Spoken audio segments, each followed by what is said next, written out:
சத்தத்தை கேட்கிற அன்பு தேவ பிள்ளையே, ஏன் பாஸ்டர் ஆண்டவர் இப்படி அமைதியா இருக்கிறாரு? எப்படி இப்படி அமைதியா இருக்கிறாரு? இவ்வளவு பண்றாங்க, இப்படி அமைதியா இருக்கிறாரு, இத்தனை செய்யறாங்களே, இப்படி அமைதியா இருக்கிறாரு.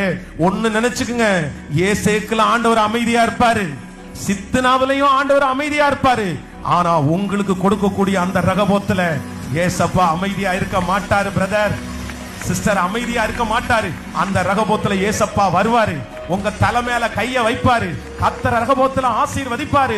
அந்த ரகபோத்துல உங்களை வெறுத்தவங்க, பகைச்சவங்க, ஒதுக்குனவங்க அத்தனை பேரும் வந்து கர்த்தர் உங்களோடு கூட இருக்கிறார் என்று காண்பார்கள். நான் விசுவாசிக்கிறேன், வருகிற புதிய ஆண்டு இந்த கைகளை தட்டி கொண்டிருக்கிற நிறைய பேருக்கு ரகபோத்து ஆரம்பமாக போகிறது.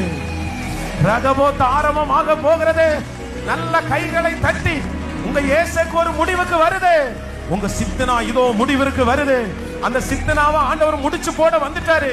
இது இன்னைக்கு நம்ப முடியாத அளவுல இருக்கலாம். ஆனா கர்த்தர் சொல்றாரு, ஆமென், அவருடைய வருகை தாமதிக்கும்னா ஆமென், அடுத்த வருஷம் நியூ இயர் சர்வீஸ்ல இந்த மாதிரி வரும்போது ரகபோத்தோட தான் வருவீங்க.